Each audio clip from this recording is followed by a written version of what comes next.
오늘 설교의 제목은 예수님 피난길이에요. 그리고 본문 말씀은 마태복음 2장 13절로부터 18절입니다. 우리 민족 5천년 역사에 왕이 서둘러 피난 간 적이 몇 번 있었습니다. 임진왜란 초기 무려 15일 만에 일본군이 전라도, 충청도, 경기도를 넘어 서울까지 파죽지세로 밀고 들어오자 선조는 바로 평양으로 피신했다가 국경지대 의주까지 도망친 의주 파천이라고 하는 참담한 역사가 있었습니다. 6.25 때 이승만 대통령은요, 용감한 국군이 서울을 지켜줄 것이다 이렇게 안심시키고는 정작 자신은 피난하면서 한강다리를 끊어버렸죠. 그래가지고 미처 피하지 못한 수많은 서울 시민들이 공산당에게 잡혀서 고초당한 역사가 있었습니다. 이것이 바로 그때 끊어진 한강다리입니다. 김일성도 도망쳤습니다.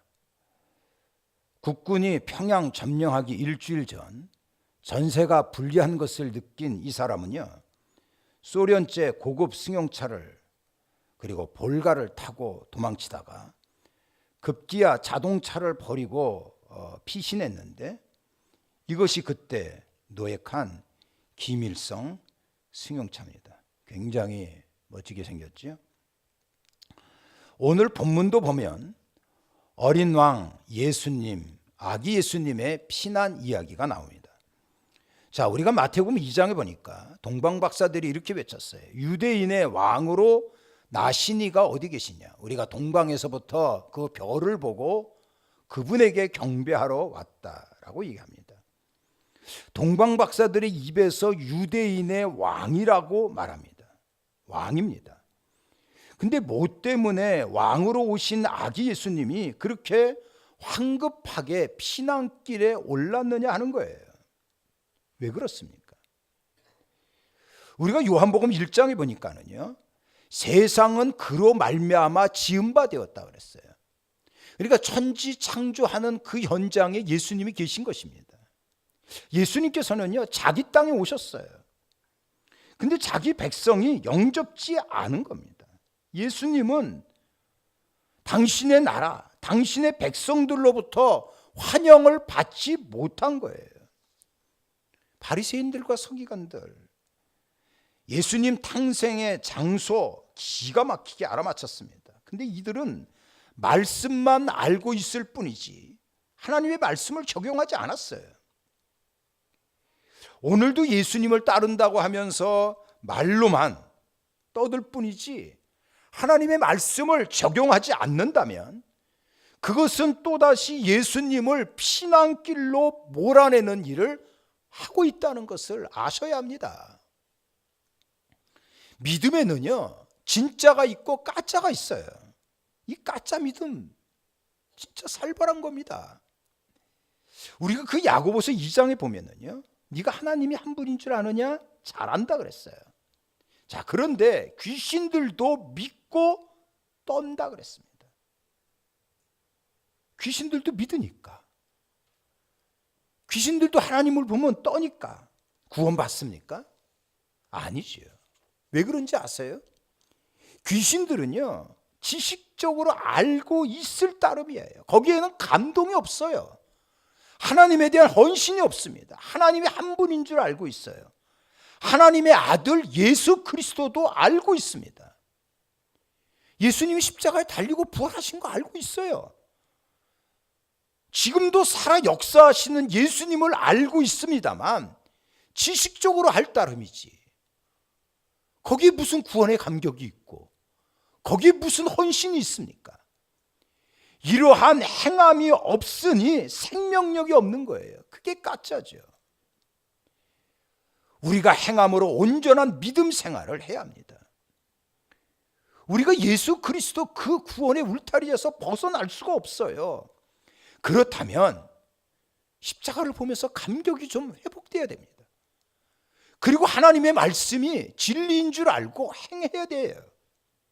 이렇게 멋지게 헌신하면서 예수님의 사랑받으며 믿는 자가 되어지기를 바랍니다.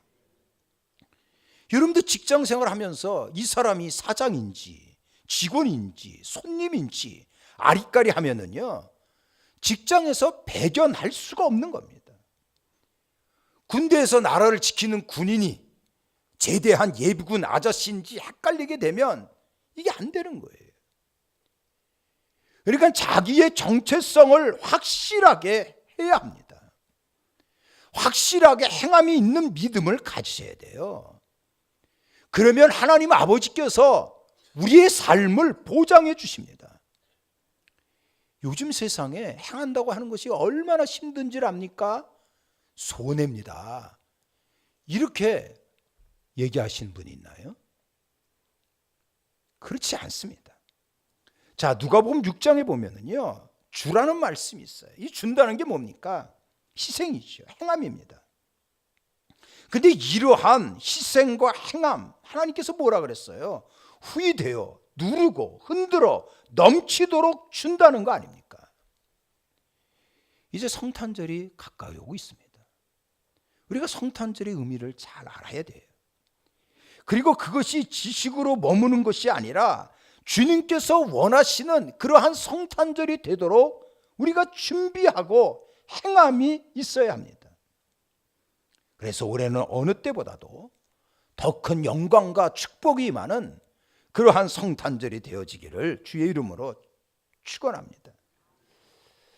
동방박사들이 떠난 후에 천사가 요셉에게 나타났어요.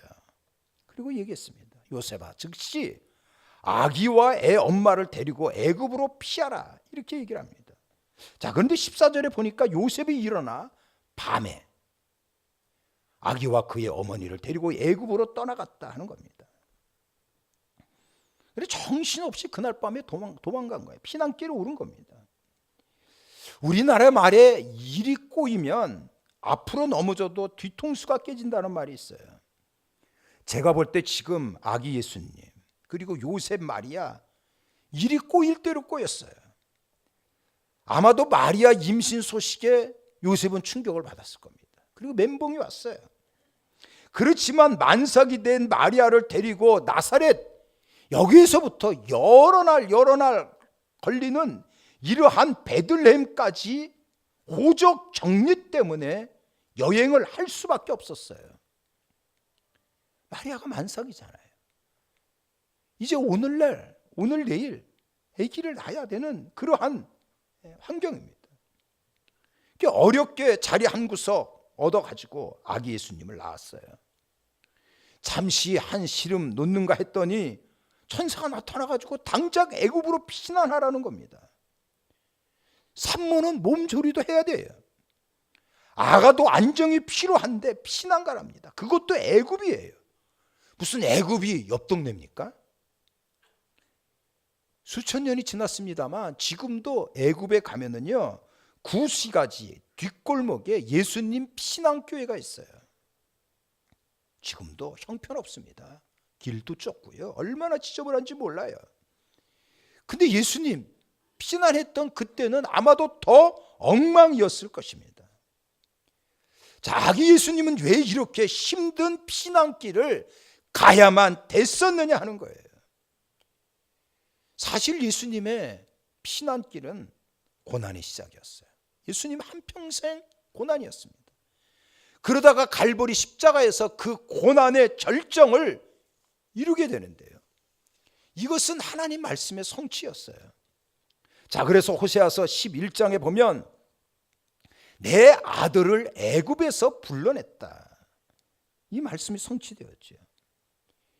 예수님께서 십자가에 달리는 그 고통 이미 이사야 53장에 이뤄냈습니다. 그가 찔림은, 그가 상함은, 그가 징계를 받음은 바로 우리가 나음을 받기 위함이다 라는 말씀 아닙니까? 그러니까 고통의 애굽 피난길의 시작으로 그 고난이 십자가까지 이어졌는데 이것이 바로 나를 살려내기 위한 고난이었다는 거예요.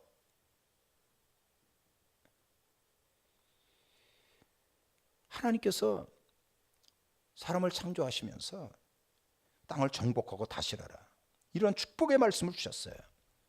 우리는 얼마든지 운명과 환경을 정복하고 다스릴 수 있는 능력자였습니다. 근데 현실이 그렇지 못해요.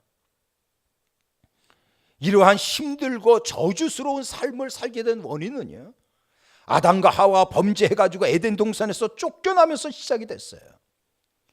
이 아담으로부터 내려온 죄를 원죄라고 얘기하잖아요. 허물, 질병, 저주, 가난, 고통, 죽음, 멸망, 이러한 타락의 열매를 가지고 악한 마귀는 우리를 죽이고 멸망시키기 위해서 갖은 방법으로 공격을 하고 있는 것입니다. 어떤 때는요, 악한 마귀에 막 짓눌려요. 그래서 어렵고 힘들게 보내는 우리의 인생들을 하나님께서 불쌍히 여기신 것입니다. 그래서 만왕의 왕이신 예수님께서 못난 우리들을 살려주려고 바로 나의 저주와 사망의 짐덩어리를 짊어지려고 이 땅에 오신 거예요. 그게 크리스마스예요. 불의하고 추악하여 버림받아 마땅한 나를 구원하기 위하여 예수님께서 찾아오신 날, 이게 바로 성탄절 아닙니까? 예수님께서 이 땅에 오셔가지고요, 우리에게 축복을 해주신 것이 얼마나 놀라운지 몰라요. 여러분들 디도서에 보면 이런 말씀이 있습니다. 예수 그리스도로 말미암아 우리를 상속자가 되게 해주셨다는 거예요. 하나님 나라의 문지기도 좋은데 상속자로 만들어 주셨으니 감동의 물결 아닙니까? 이것만이 아니에요. 예수님께서 요한복음 14장에 보면은요, 내가 진실로 진실로 너희에게 이르노니 또한 그보다 큰 일을 할 것이라고 하는 말씀을 주셨어요. 이 큰 일이라고 하는 거는요, 우리가 멋진 하나님의 일을 감당해 낼 수 있을 만한 하나님의 축복의 자녀로 인정해 주셨다는 겁니다. 큰 일이 뭐예요? 악한 마귀를 제압하고 그 영광의 하나님의 뜻을 이 땅에 이룰 수 있도록 우리가 일을 할 수 있게 하나님께서 만들어 주셨다는 거예요. 악한 마귀의 힘이 아무리 막강해도요, 예수 그리스도의 이름 앞에서는 꼼짝 못합니다. 왜냐하면 십자가에서 이미 예수님께서는 마귀를 완전히 결박시킨 거예요. 우리는 예수님의 이름으로 승리할 수 있습니다. 승리의 깃발을 날릴 수 있는 하나님의 자녀가 된 거예요. 이것이 예수님께서 오시면서 가능해진 거 아닙니까? 고린도후서에 보면은요, 이런 약속을 하셨어요. 우리 주 예수 그리스도의 은혜로 너희가 알기를 원한다. 그게 뭡니까? 부욕해 하셨다는 겁니다. 부욕해. 예수님은 우리 때문에 가난을 자원하셨어요. 그 결과 우리는 그리스도 안에서 부유함을 얻게 된 겁니다. 영적으로 풍성한 삶을 누리게 되었죠. 그것만이 아니고요, 신명기 28장에 있는 말씀과 같이 우리가 집에 들어오면 집이 복을 받고 떡반죽 그릇을 만지면 떡반죽 그릇이 복을 받는 복덩어리가 된 것입니다. 이렇게 된 것이 예수님 때문에 가능한 거예요. 아기 예수님의 피난길로 시작된 고통은 십자가의 죽음으로 이어졌습니다만, 우리 예수님의 한평생 고통인 것은 이와 같이 하나님의 자녀 삼아주시고 나를 당신의 축복의 사람으로 만들기 위함인 것입니다. 구원과 통로에 역사적인 길이 열린 것, 이것이 바로 크리스마스예요. 그래서 우리는 크리스마스의 의미를 알고 이제 그것을 제대로 준비하여 마음껏 하나님을 찬양하고 경배할 수 있도록 해야 합니다. 제가 요즘에 나오는 캐롤을 한번 유심히 들어본 적이 있어요. 루돌프 사슴코, 개코, 매우 반짝이는 코, 코딱지. 불 붙는다 했겠지. 119 불러줄까? 모든 사슴들 놀려대며 웃었네. 바보, 바보. 그러면서 막 웃어요. 원래 이 캐롤이라고 하는 것이 아기 예수의 탄생을 감사하며 찬양하는 거 아닙니까? 근데 요즘 캐롤을 보면 변질된 크리스마스를 보는 것 같아서 진짜 안타까운 마음을 금할 수가 없는 겁니다. 트럼프 대통령에 대해서 평가가 극과 극을 달려요. 근데 이 트럼프 대통령이 취임 후에 크리스마스를 맞이하여 메리 크리스마스 이 말을 했어요. 근데 이 메리 크리스마스라고 하는 말이 화제가 됐어요. 화제. 당연하게 사용되어지는 이 메리 크리스마스라고 하는 이 표현이요, 다른 종교, 뭐 이슬람, 불교 여기에 적대적인 표현이라고 해가면서 오래전부터 사람들이 시비를 걸어왔잖아요.